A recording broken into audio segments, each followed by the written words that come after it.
to talking about the future you imagine. To actually reach that vision, that's why the Bible tells us we have to write it down. You've got to first be able to describe this future that you see in front of you. And really, I love talking about plans, right? I love planning. And I have figured out a way to talk about how to plan anything. And I like to create what I call brain hacks.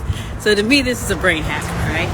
You can clearly get a business plan template. You can get a blueprint. You can get just any number of tools that will help you plan whatever it is that you imagine. Even you could piece together different plans to try to visualize and explain what it is you see that might be different from what's already available. And so if we were together, and if I wasn't holding my phone with one hand, I would show you the hand gestures I teach everybody. But it's 5 steps. 5 steps. Look within, look up, look around, look ahead, and look back. And really, if you just remember those 5 things, you will have kind of the essential components that you need to consider when you're writing your vision.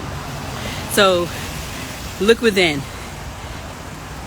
First of all, you got to start with what's in your heart. What is your desire? What is it you really want? Right? And this is one of those things where there are no rules. You can really look within your heart, and I bet you will discover even like some childhood desires, long-term dreams that have not been realized, or that you might have given up because you thought they were too big, they were too hard, that you were never going to be able to do it, so you gave up on it. But if you really look within, you can figure out what is it that you really want. And then looking up is about really finding that why. We hear that a lot from a bunch of different people these days. And looking up is about, for some it's looking to God, looking to a higher reason for what it is that you want to do, that finding meaning in this vision, because you're going to need that to fight. And then looking around is about identifying the resources that you already have available. Oftentimes, we set out on these big projects, and we think that we can't do it because we don't have enough. But oftentimes, you'll be amazed at how much you have once you set a destination and you actually start looking around. I think for most of us, we have so many more resources than we understand. We know famous people, we know politicians, we know other influential people.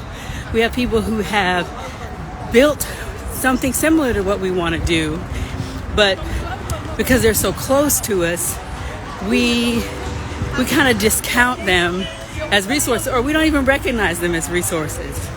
But when you look around, you can kind of take inventory of what is available. And it may be people. It might be other examples. It could be people that you don't even know. You could find resources online. You can find them around the world. I always joke about the mentors in my head. All these people that are leading me and they don't know it because I've identified them as resources. And then looking ahead. Looking ahead is kind of where I put the V.I.V.I.D model. You're looking ahead to determine that big picture, to define it, but then you're using every other step in the model, identity, voice, information, development. You're using those aspects of the model to help define that big picture. Okay, so you're looking ahead. And then the other is look behind. And looking behind or looking back is about, in some cases, looking for how far you've come. Sometimes it's assessing where you've been looking at failures and looking to see what you can learn from. It's even what successes can you build on, and you continue that process. Just like the V.I.V.I.D model is a process, this planning model is a process. And you get better and better at it. The longer you do it, the longer you live, the more you learn. And you'll find yourself one day amazed. I like to say that notes are like prophecies. You could scribble something down on a post-it note or in a notebook, in a journal years ago, and discover it today and be amazed at how that note was literally prophesying your future, because you are facing that very thing right now. And so there is power. We have creative power in our tongues, in the words that we speak. And I think that's why it's so powerful when we write things down. So you may not have this end-to-end, very clear, exact picture of what everything that you need to do and every step you need to take. But you can write down the thing you do have. You hear something that inspires you, write it down. You see something that inspires you, clip it. Make a pot, capture it on your phone. There's so many different ways.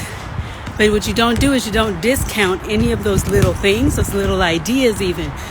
Have you ever got an idea and you thought, maybe you were busy and you thought, oh, I'll capture that, I'll write that down later.